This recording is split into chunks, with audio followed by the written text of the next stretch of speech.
semua ya. Kita baca bersama-sama 1 Korintus 15 ayat 33 pada hitungan ketiga. 1, 2, 3. Janganlah kamu sesat, pergaulan yang buruk merusak kebiasaan yang baik. Ini firman Tuhan sungguh indah sekali. Tuhan mengingatkan kita semua yang ada di tempat ini. Saya ulangi sekali lagi perkataan firman Tuhan ini di dalam 1 Korintus 15 ayat 33. Janganlah kamu sesat, pergaulan yang buruk merusak kebiasaan yang baik. Ibu saudara yang terkasih dalam Tuhan Yesus Kristus, di dalam pembacaan firman Tuhan ini, Rasul Paulus mengingatkan kepada jemaat di Korintus untuk dapat berhati-hati di dalam pergaulan. Karena Rasul Paulus melihat itu semua apa yang terjadi. Ibu saudara yang terkasih dalam Tuhan Yesus Kristus, di dalam 2 Timotius 3 ayat 1 firman Tuhan berkata, ketahuilah bahwa hari-hari terakhir akan datang masa yang sukar. Kita ini masuk ke dalam keadaan kondisi yang seperti firman Tuhan katakan tadi. Ketahuilah bahwa hari-hari terakhir akan datang masa yang sukar. Oleh karena itu Bapak Ibu yang terkasih dalam Tuhan Yesus, sebelum kita melanjutkan lebih jauh lagi, kita mau sama-sama mengerti dan menyadari bahwa mengapa manusia mempunyai satu keinginan atau kecenderungan untuk merugikan orang lain. Tidak semua ya, tapi tolong pahami ya, kalau mengerti tidak semua. Khususlah orang yang belum bertobat. Itu yang saya maksud tadi. Mengapa punya kecenderungan untuk merugikan orang lain? Ada beberapa hal yang akan kita pelajari bersama-sama hari ini. Yang pertama adalah kenapa manusia punya kecenderungan atau keinginan merugikan orang lain. Yang pertama adalah karena terpaksa. Karena terpaksa. Yang kedua karena apa? Karena mempunyai sifat atau mau ingin sesuatu yang lebih dari yang sudah ada. Artinya orang itu serakah. Jadi yang kedua adalah serakah. Dan yang ketiga, karena memang orang itu punya sifat atau karakter penipu. Jadi yang ketiga adalah penipu. Saya ulangi lagi, mengapa orang punya kecenderungan, keinginan untuk merugikan orang lain? Yang pertama adalah karena terpaksa. Yang kedua, karena apa? Karena serakah. Dan yang ketiga, karena apa? Karena penipu. Kita lihat dulu yang pertama, karena terpaksa. Karena terpaksa dia berbuat demikian. Sebelum saya lebih lanjut menjelaskan tentang karena terpaksa ini, saya mau menceritakan suatu cerita tentang sebuah film yang pernah saya nonton. Waktu itu di bioskop 21 Pamulang, tahun 2004. Nonton film di 21. Ini film ini terus saya mau kasih tahu saudara, ini film sangat bagus sekali. Bagus sekali. Dari sini kita bisa belajar kenapa orang itu bisa terpaksa berbuat sesuatu hal yang merugikan orang lain. Ya. Bapak Ibu yang terkasih, yang saya hormati di tempat ini. Apa yang terjadi di dalam kehidupan orang? Ada seorang ayah yang diperankan oleh aktor negro yang bernama Denzel Washington. Ya. Seorang ayah yang begitu berusaha untuk menyelamatkan anaknya satu-satunya laki-laki yang mengalami kelainan jantung. Jadi caranya bagaimana supaya anak itu bisa sembuh? Harus dicangkok atau dia mati. Nggak bisa apa-apa. Oleh karena itu Bapak Ibu Saudara yang terkasih, sedangkan kehidupan dalam rumah tangga mereka ini adalah pas-pasan. Untuk membayar biaya pencangkokan itu rasanya sangat berat, sangat sulit bagi mereka. Tetapi apa yang terjadi? Seorang bapak ini tidak akan berutus asa begitu saja. Dengan segala cara dia untuk dapat menyelamatkan anaknya itu, untuk mendapatkan caranya, mendapatkan uang, bagaimana caranya gitu. Banyak teman-temannya di tempat kerja atau orang-orang yang dia kenal itu sudah membantu memberikan kepada sang ayah ini uang untuk berobat anaknya, untuk mencangkokan. Tetapi apa yang terjadi? Teman-temannya ini memang orang-orang baik, orang baik. Karena apa? Karena Johnny Quinn ini, namanya Johnny Quinn, ini juga orang sangat baik. Makanya kalau orang baik itu banyak orang yang menolong gitu. Coba kalau kita orang jahat, kalau mengalami masalah, boro-boro mau ditolong, malah dicuekin, malah diomongin, begitu ya. Umumnya begitu. Di sini nggak begitu. Semuanya orang-orang baik kok. Dari wajah-wajah orang-orang baik semua. Jadi ada kesulitan dari orang teman-teman kita, pasti kita akan menolong. Oleh karena itu Bapak Ibu Saudara, terus kemudian di gereja dia aktif sebagai jemaat, dia aktif sekali. Kadang-kadang dalam pelayanan dia bantu pelayanan di gereja. Sehingga apa? Teman-teman dalam gereja itu, di mana dia beribadah, itu juga membantu untuk membiayai ongkos pencangkokan. Lalu apa yang lagi yang dia lakukan? Dia bekerja keras banting tulang, bahkan dia lembur untuk mendapatkan biaya tambahan. Bapak Ibu yang terkasih dalam Tuhan Yesus Kristus. Dan dia juga mengurusi asuransi dari perusahaan yang di mana dia bekerja untuk bisa dapat asuransi pengobatan gitu, berobat.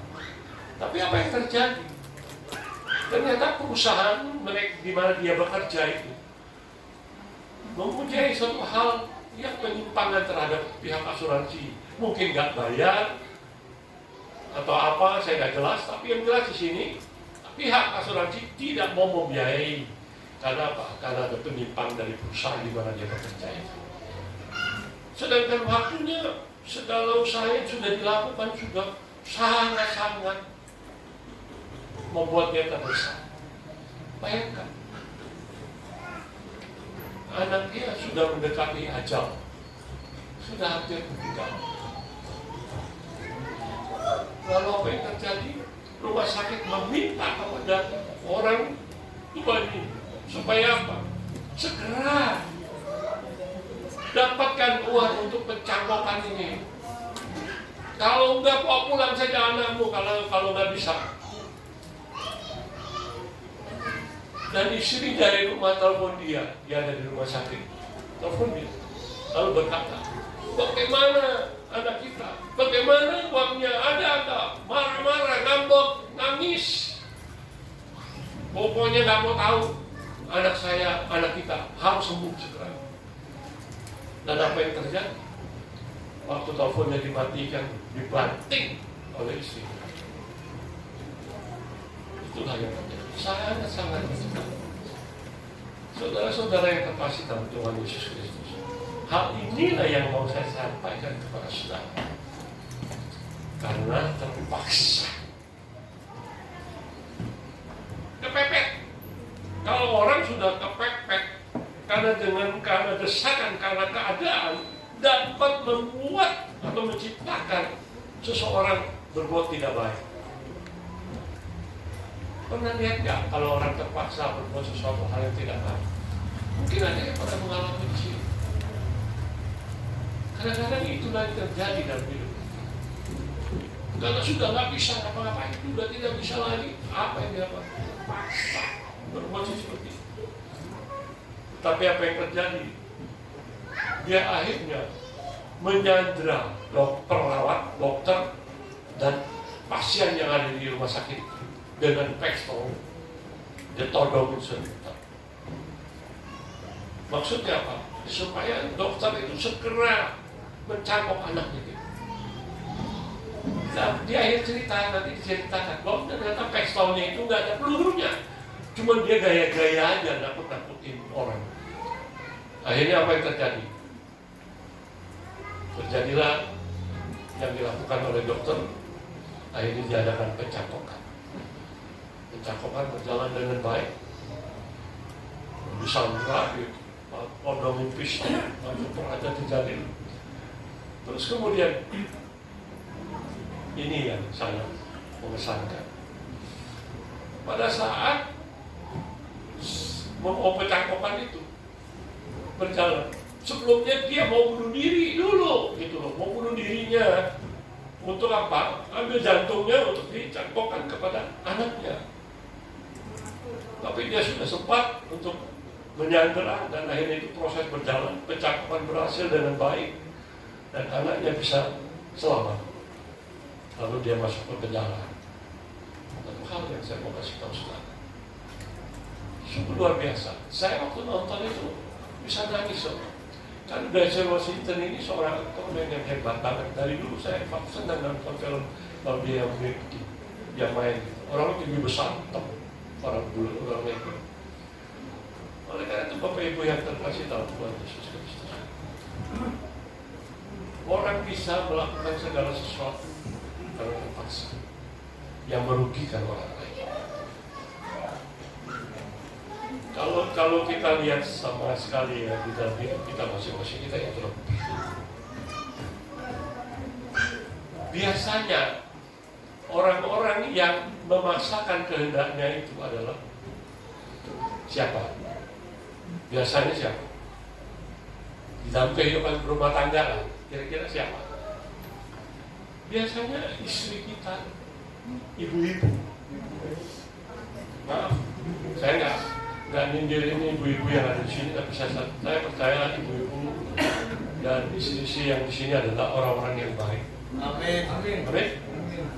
Tapi saya mau kasih contoh, umumnya secara kasat mata saya, sekarang pengalaman melihat kejadian-kejadian yang ada, itu umumnya yang punya sifat itu ibu-ibu pengen mendapatkan sesuatu dengan cara yang kadang-kadang nggak masuk di akal.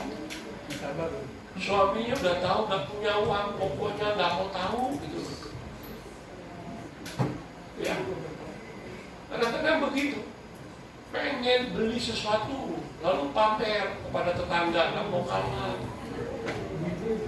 Ada nggak ibu di sini seperti itu? Nggak ada. Nggak ada. Siapa yang bilang nggak ada? Ada nggak? Oh ada. Berarti ngaku dong ya. Benar, kadang-kadang begitu. Lalu apa-apa itu pokoknya dia nggak mau tahu aja, ngambek aja sama suaminya kalau nggak dibeli, sehingga membuat seorang suami itu kadang-kadang apa? Nyeleweng, korupsi, karena memenuhi kebutuhan daripada istrinya itu. Saya berharap di sini nggak ada ibu-ibu yang model begitu. Amin. Amin. Kok laki-laki yang jawab? Amin ibu-ibu. Amin. Iya lah. Firman Tuhan jelas berkata 1 Tesalonika 5 ayat 18, mengucap syukuran dalam segala hal, karena itulah yang dikehendaki dalam Kristus Yesus bagi kamu. Jadi ibu-ibu tolong diingatkan, kembali lagi ibu-ibu, tolong diingatkan firman Tuhan ini, mengucap syukur. Kalau memang pada saat ini gak punya apa-apa, jangan memaksakan diri, apa adanya aja gitu loh. Ya, jangan kita akhirnya berbuat apa, merugikan orang lain nih. Benar. Saya tahu di sini juga ada, tapi orangnya udah gak di sini kan. Zaman dulu baheula ya. Baheula, tapi dah. Kalau ada pun di sini, saya berharap orang itu sudah bertobat. Amin. Udahlah, jangan ngoyo. Kalau orang Jawa bilang jangan ngoyo, ngelimo aja lah. Ya, jangan memaksakan diri. Udah tahu suaminya gajinya pas-pasan, masih minta itu minta ini. Ya itu berarti suami salah cari istri. Tapi kadang-kadang kalau orang menikah itu pada waktu sebelum menikah mereka baik semua. Kayaknya mesra, kayaknya semuanya serba baik ya. Tapi giliran menikah ketahuan belanja. Suami juga sama, laki-laki juga ketahuan belanja, ketahuan. Tapi saya berharap di sini nggak ada orang seperti itu. Mengucap syukurlah. Menghormati gaya satu firman Tuhan berkata, untuk segala sesuatu ada masanya. Untuk apapun di bawah langit ini ada waktunya. Jadi kalau kita memang bersabar menanti pertolongan Tuhan atau berkat dari Tuhan itu, semuanya itu Tuhan sudah atur waktunya bagi kita. Jangan macam-macam. Ya. Ingat kita ini masih hidup dalam dunia ini. Kadang-kadang keinginan kita lebih dominan daripada keinginan Tuhan. Makanya firman Tuhan mengingatkan kepada kita semua di dalam Matius 26 ayat 41. Berjaga-jagalah dan berdoalah supaya kamu jangan jatuh dalam pencobaan. Roh memang penurut, tetapi daging ini lemah.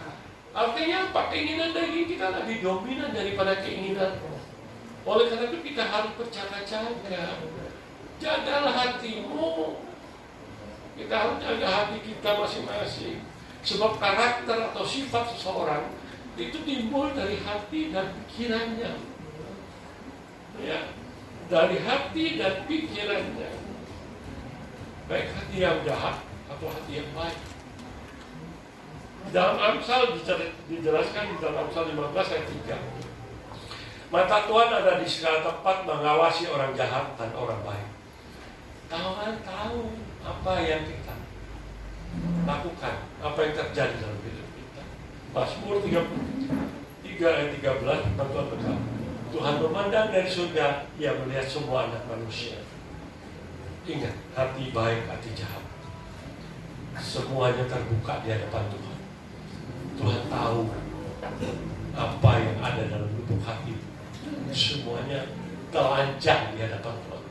Semuanya terbuka dan kita harus mempertanggungjawabkan di hadapan Tuhan pada waktu penghakiman. Jangan berpikir kok Tuhan nggak tahu. Mungkin orang yang terdekat dengan kita nggak tahu. Mungkin suami kita, istri kita, anak kita, orang tua kita. Tapi ingat, Tuhan lihat kita. Sekarang Dia sedang memandang Bapak Ibu Saudara dan memandang saya. Apa benar kita hidup benar di hadapan Tuhan? Bapak Ibu yang terkasih dalam Tuhan Yesus, saya berharap di sini semuanya adalah orang-orang yang menerima apa adanya. Amin. Jangan sehingga kita tidak menjadi orang yang terpaksa berbuat sesuatu hal yang merugikan. Yang kedua, karena apa? Karena serakah. Saudara-saudara yang terkasih dalam Tuhan Yesus Kristus, sifat serakahnya asalnya dari iblis. Iblis pada waktu itu diberi kekuasaan kemuliaan oleh Allah di surga. Namun apa yang terjadi? Iblis ini tidak puas. Lalu ada salah satu iblis yang bernama malaikat Tuhan. Mereka itu tadi asalnya dari malaikat, ya saya mau kasih tahu saudara. Dan malaikat ini bernama Lucifer bersama konco-konconya. Mereka berontak kepada Tuhan, sehingga Tuhan campakkan mereka ke dalam dunia ini. Jadi saya mau ingatkan kepada kita semua yang ada di tempat ini, sebelum kita diciptakan Tuhan, iblis sudah ada di dunia ini. Jadi sifat serakah itu datangnya dari mana? Dari iblis. Kalau kita nggak berjaga-jaga selalu, maka kita gampang jatuh dalam dosa. Kita bisa menjadi orang yang salah. Oleh karena itu Bapak Ibu, kalau orang yang serakah itu selalu saja tanda-tandanya, saya mau ingatkan kepada saudara, tandanya adalah dia tidak pernah puas dengan apa yang dia miliki. Itu orang serakah. Sudah punya satu, pengennya lagi lain. Kalau orang yang baru bertobat kan begitu tuh. Udah punya istri, pengen punya istri lagi yang lain gitu. Tapi di sini nggak ada. Di sini nggak ada yang begitu. Itu namanya serakah. Ingin kelihatan menambah kekayaannya dengan cara apa? Dengan cara berbuat sesuatu yang tidak halal. Contohnya pelipat gandaan uang. Banyak kan orang yang dibohongin gitu. Pelipat gandaan uang, datang bawa uang 100.000 dikasih ke dukunnya, nanti dilipat jadi berapa kali gitu. Itu orang serakah. Padahal itu bohong semua, dari setan semua. Nggak ada duit bisa jadi lebih banyak. Itu bohong itu semua. Tapi ada aja orang yang datang gitu loh, pelipat gandanya itu. Heran saya nggak ngerti otaknya kemana gitu. Pikirannya kemana gitu. Oleh karena itu Bapak Ibu Saudara, meminjamkan uang, kalau orang yang serakah itu kan begitu pinjam uang, ribanya yang besar. Saya minta kepada saudara yang ada tempat ini, jangan sekali-sekali meminjamkan uang riba dan makan uang riba. Hati-hati, itu dosa ya Pak. Tak boleh, ya, tak boleh. Kalau pinjam uang dari bank, terus kemudian kita kena bunga, itu wajar. Saya ingat ada seorang yang cukup kaya di daerah Papua, terkenal sekali. Memang orang itu kaya, tanahnya banyak banget di Papua. Dan dia teman baik sama saya. Sampai hari ini bersahabat baik. Malam-malam dia telepon saya. Itu udah lama, sekitar 20 tahun yang lalu. Dia bilang sama saya, Pak Hendrawan kan hamba Tuhan. Saya mau tanya, kalau ada teman saya mau pinjam uang 250 juta kepada saya, terus saya makan ribanya, boleh nggak Pak? 250 juta itu besar. Tahun 20 ribuan, 20. Bayangkan. Saya bilang, Pak, firman Tuhan, saya jelaskan firman Tuhan, itu tidak boleh makan riba. Hati-hati. Tidak boleh. Loh Pak, tapi dia tuh sebetulnya pinjamnya caranya pinjam ke bank gitu. Saya yang menanggungnya, memberi jaminan kepada bank karena dia tidak punya link ke situ. Bank itu percaya sama saya. Nanti saya menjamin orang ini pinjam uang, nanti jaminannya saya. Otomatis kalau jaminan saya kan bank taunya saya yang pinjam uang, berarti saya harus bayar bunganya kan. Betul dong? Setuju dong? Itu wajar kok, sah-sah aja kok. Terus kemudian bunganya itu, masa saya yang menanggung Pak Hendro? Ya berarti harusnya dia dong yang menanggung, kan dia yang pinjam uang. Saya bilang nggak apa-apa itu, boleh. Jadi memang yang pinjam dia yang harus bayar gitu loh, bukan Bapak. Jadi mengerti ya, kalau paham ya. Kalau kita secara pribadi punya uang kasih pinjam ke seseorang terus kita minta ribanya, itu nggak boleh. Orang pinjam di bank lain persoalannya. Bank itu memang cari untungnya dari riba, dari bunga, gitu. Dari mana kalau enggak? Oleh karena itu Bapak Ibu Saudara, hati-hati. Jangan sekali-sekali makan riba. Bapak Ibu Saudara, kalau orang yang kadang-kadang yang serakah ini ikut bisnis yang tidak jelas gitu. Pernah nggak saudara baca di koran atau berita-berita tentang bisnis yang nggak jelas gitu? Tapi heran ada orang yang ikut tanam saham di situ, banyak itu. Heran saya, udah nggak tahu lah. Saya benar-benar ketemu dengan orang, bukan orang awam, tapi orang percaya loh. Ya dia nggak ngajak saya, tapi dia cerita sama saya. Saya bilang ngapain gitu. Botan-botan aja cari duit dengan cara yang nggak jelas. Perusahaan apa itu? Bisnisnya apa? Kita harus ada modal tuh kan jelas semuanya tuh. Ada anggaran dasarnya, ada segala macam. Ini nggak jelas kok, nanam modal di situ. Ya duitnya hilang lah, udah pasti. Nah ini orang serakah itu begitu. Dan orang serakah itu biasanya pelit. Medit, tau nggak medit? Hah? Pelit. Itu orang serakah, pelit. Seperti Sakyus. Sakyus itu adalah seorang bendahara daripada Tuhan, Yesus Kristus. Apa yang terjadi? Duitnya ditilap sama dia, gitu loh.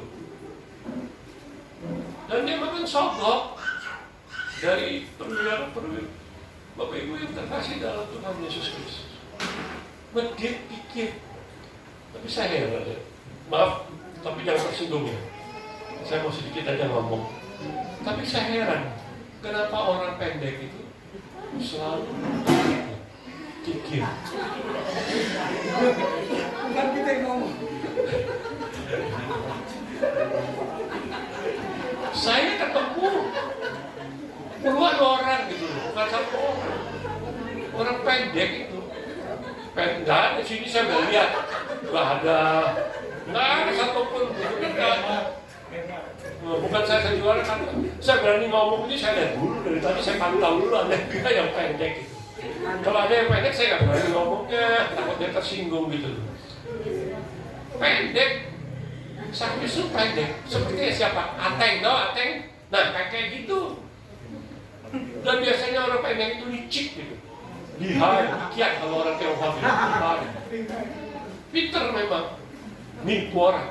Pinter gitu. Bohongin orang. Tapi saat itu waktu itu dia bertobat ya.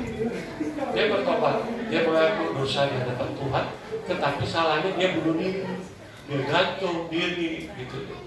Akhirnya dia jatuh. Karena talinya nggak kuat. Karena badannya gede, berat, pendek, berat. Menimpa batuan itu. Badannya hancur. Sayang sekali. Harusnya dia kalau bertobat itu ya ngaku aja di hadapan Tuhan, jangan berbuat lagi. Kalau perlu segala harta bendanya diberikan kepada Tuhan untuk pelayanan. Kan begitu harusnya ya. Jadi itu ceritanya, tapi kalau nggak ada cerita lagi. Sakis. Oleh karena itu Bapak Ibu yang ada di tempat ini, mari kembali di dalam ayat firman Tuhan dikatakan, jagalah pergaulan. Hati-hati, jangan sampai kita jatuh dalam dosa. Oleh karena itu Bapak Ibu yang terkasih dalam Tuhan Yesus Kristus, ingat orang serakah itu nggak akan masuk surga. Tolong ditayangkan deh Efesus 5 ayat 5. Tayangkan deh, tolong bantu saya deh. Efesus 5 ayat 5. Orang serakah itu nggak akan masuk surga. Efesus 5 ayat 5. Karena ingatlah ini baik-baik, tidak ada orang sundal, orang cemar, atau orang serakah, artinya penyembah berhala, yang mendapat bagian di dalam kerajaan Kristus dan Allah. Jadi orang serakah itu tidak akan masuk surga. Jadi mulai serakah, sekarang jangan jadi orang serakah ya. Amin. Tapi memang nggak ada di sini orang serakah. Semuanya orang baik-baik. Amin. Amin. Ya, kan Bapak Ibu saudara terkasih. Mengapa orang dapat ingin merugikan orang lain? Karena terpaksa. Karena apa? Karena bersifat serakah. Dan yang ketiga, mempunyai sifat karakter penipu. Sifat penipu ini datangnya juga dari iblis. Ya. Biasanya orang yang penipu itu biasanya itu tidak puas, tidak mempunyai perasaan walaupun orang lain dirugikan. Dia nggak punya perasaan apa-apa, dia masa bodoh aja orang lain ditipu itu. Orang yang penipu ini penampilannya keren, biasanya begitu. Ini saya kasih tahu. Ini pengalaman saya, Pak. Saya itu melihat sebuah tontonan itu. Makanya kalau saya lagi interview orang itu bohongi saya mungkin nggak bisa tahu. Orang mana tahu bukan dia. Biasanya saya uji dulu, nanti pada waktu beberapa bulan ketahuan. Tapi dari wajah, dari mukanya, dari mata, dari mulutnya, saya bisa tahu bahwa orang ini orang baik atau tidak baik. Makanya kalau saudara memandang saya lihat ini, saya tahu, ini orangnya begini. Ini juga karunia dari Tuhan, bukan saya tukang ini, rapor, bukan. Karunia. Makanya kalau orang-orang mau cari jodoh, pasangan hidup, kasih tahu saya, kenalin dulu ke saya. laki-laki bawa calon istrinya, nih Pak Eno gimana, dan ini kalau dapat calon kasih kenalin dulu sama saya, ya Suryadi, kenalin dulu, saya lihat. Tapi kalau kamu harus nurut, kalau saya bilang jangan, kalau bilang wah, nah sok lagi. Benar, saya nggak bohong kok, saya nggak bohong. Bukan bohong, benar kejadiannya seperti itu. Penampilan orang itu bisa menghasut orang lain. Tapi kalau dari wajah, mulut, matanya, saya bisa tahu. Banyak, makanya kalau di tempat saya kerja, ada lamaran masuk kerja, bisa ribuan amplop mak yang masuk lamaran. Berkarung-karung, bayangkan berkarung-karung. Begitu banyak. Bagaimana cara menseleksinya? Saya bagian final ya, paling tinggi. Jadi saya menentukan. Anak buah saya itu mungkin yang level-level supervisor atau siapa di bagian ARD itu bagian selanjutnya. Tapi yang pertama yang saya lakukan apa? Saya suruh office boy yang milih. Tahu office boy? Bayangin, suruh office boy saking banyak dengan kriteria seperti ini. Nah, kasih kriteria. Tolong kamu lihat nih, nanti fotonya, dilihat di fotonya. Kalau wajahnya, matanya, saya kasih tahu tanda-tandanya. Mata yang begini, kamu buang aja, taruh di sebelah sini. Terus kalau matanya begini, nah ini kamu taruh di sini. Dari mata. Mulutnya juga sama, mata, mulut. Ya. Terus kemudian apa lagi yang saya suruh? Lihat, backgroundnya kerja di mana, mantan di mana, gitu. Lihat. Kalau bekas salesman, nah kalau dulu kan saya orang-orang mobil otomotif. Kalau bekas salesman kerja di perusahaan otomotif, mungkin ada 1, 2, 3, mungkin ya. Langsung ditolak, dibuang aja. Nggak, jangan dipisahkan, dibuang. Jangan diterima. Makanya dulu dia kalau masuk kerja saya langsung tolak dulu. Assessment, tolak. Kecuali saya kenal. Kalau kenal enggak, gitu. Kan nggak kenal orang melamar begitu ribuan, bagaimana caranya? Nggak kenal. Assessment. Kenapa kalau assessment tolak? Saya mau tanya dulu kenapa? Ada yang tahu nggak? Dan yang tahu nggak? Benar, pengalaman jadi assessment kan? Saya kasih tahu. Kenapa ditolak oleh saya assessment? Pertama, orang itu kenapa dia keluar dari perusahaan yang lama? Pertama, tidak mencapai target. Itu pasti. Targetnya nggak tercapai, orang ini nggak kualitas lah, keluarin aja. Itu. Yang kedua, pasti nipu, main duit, bohongin perusahaan, korupsi, udah pasti. Makanya dikeluarin.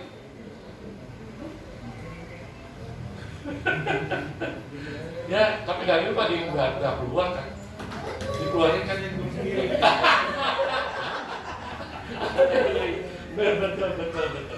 Karena nggak sesuai ya. Beda gitu. Dan mencapai target.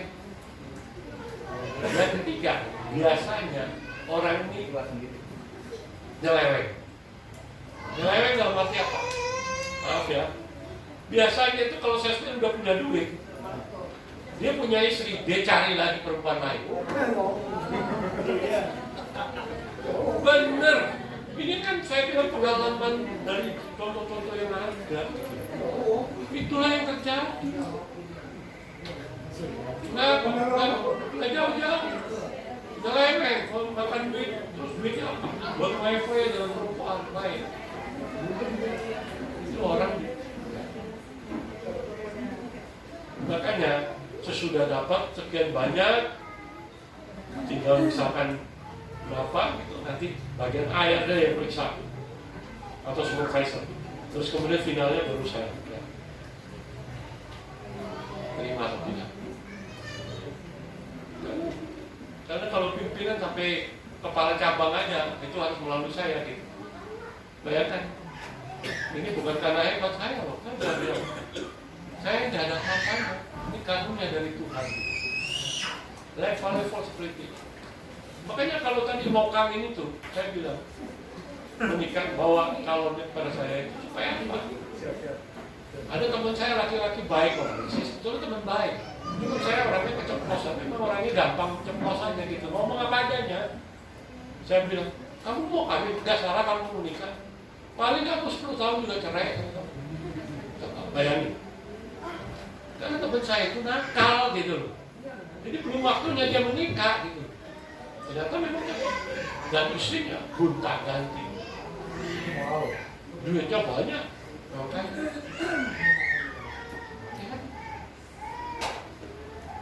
Pelayan Tuhan juga sama Pak. Asal kalau mau cari apa namanya pengerja, ya mau cari pengerja, kasih tahu saya dulu.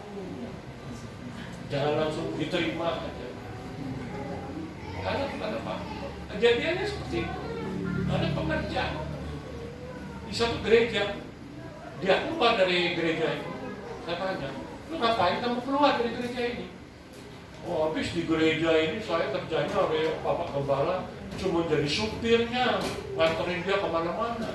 Loh, saya bilang bagus dong itu, karena Pak Gembalamu nggak repot jadinya.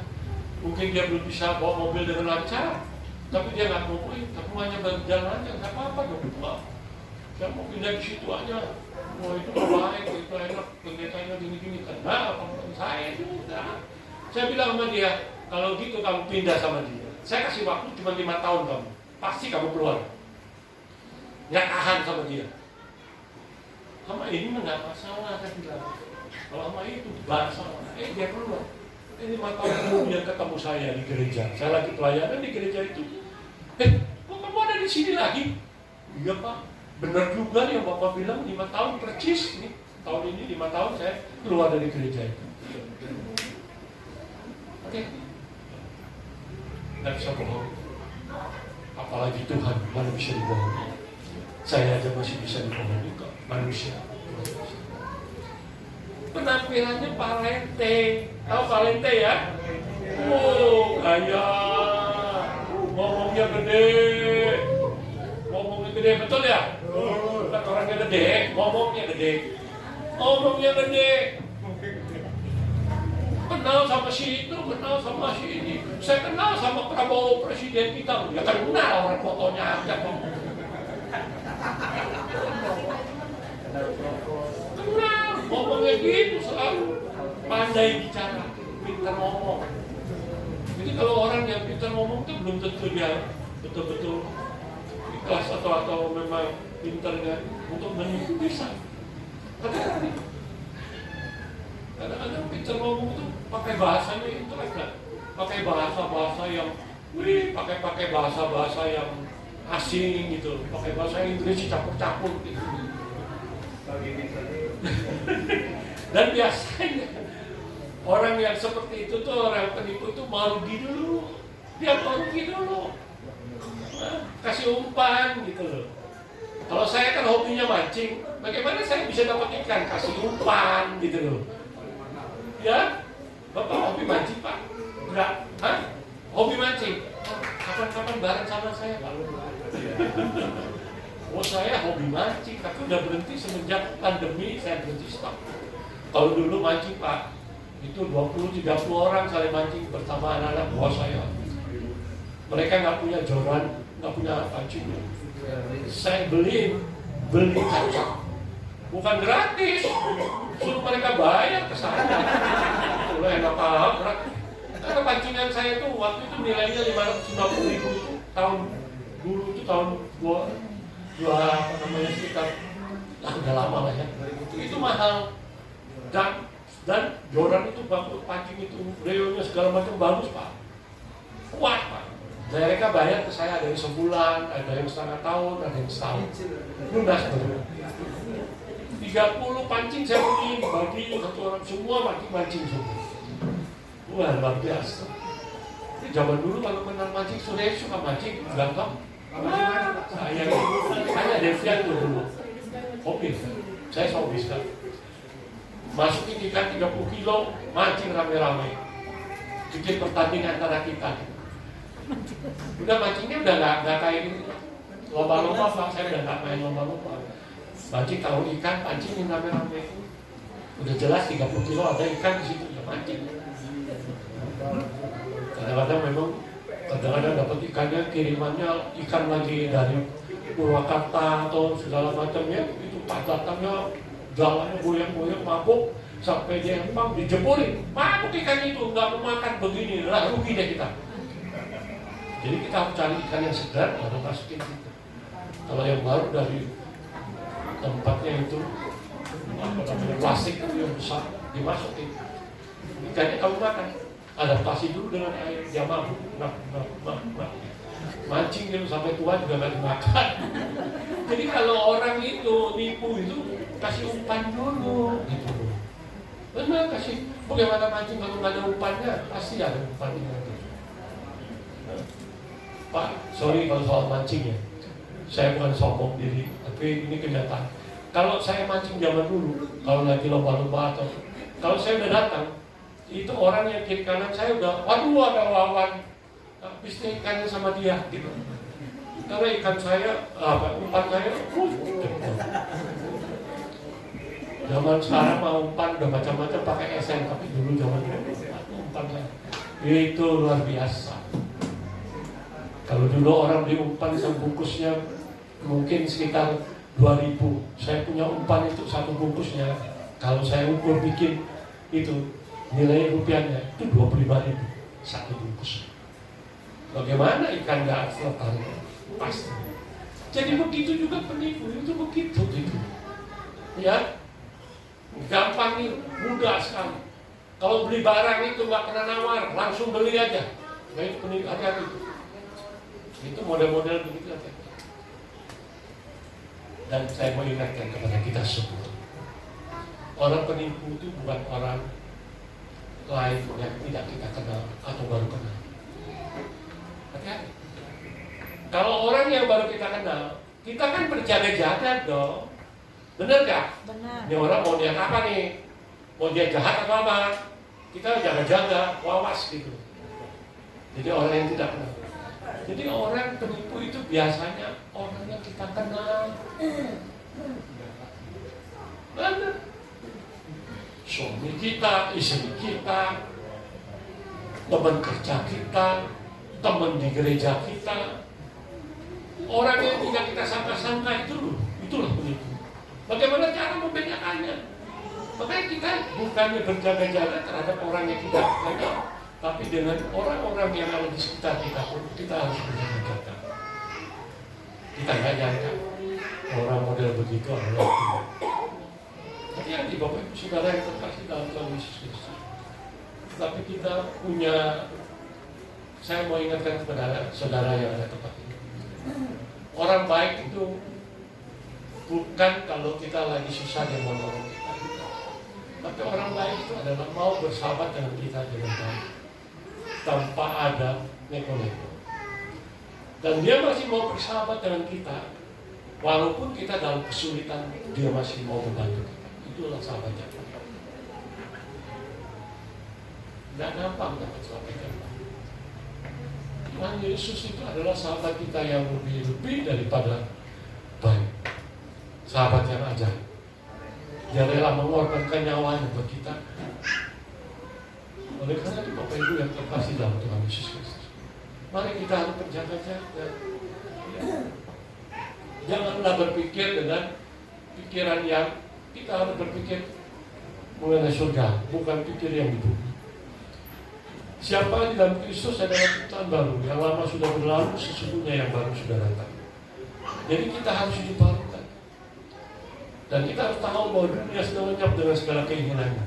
Tapi orang yang melakukan kehendak Allah tetap hidup selama-lamanya. Amin. Bapak Ibu yang terkasih dalam Tuhan Yesus Kristus. Seperti ayat terakhir kita baca sama-sama di dalam Mazmur 1 ayat 1 sampai dengan 3. Tolong ditayangkan lagi. Mazmur 1 ayat 1 sampai 3. Dan saya percaya ayat ini saudara hafal. Mazmur 1 ayat 1 sampai dengan 3. Berbahagialah. Ayo. Ayat 1. Ayat 1. Berbahagialah. Ya, kita baca sama-sama ya. Berbahagialah orang yang tidak berjalan menurut nasihat orang fasik, yang tidak berjalan tidak berjalan tetapi yang kesukaan adalah Taurat Tuhan, yang merenungkan Taurat itu siang dan malam. Dia akan seperti pohon yang ditanam di tepi aliran air, yang menghasilkan buahnya pada musimnya, dan yang tidak layu daunnya. Apa saja yang berbuatnya berhasil. Mari kita bangkit.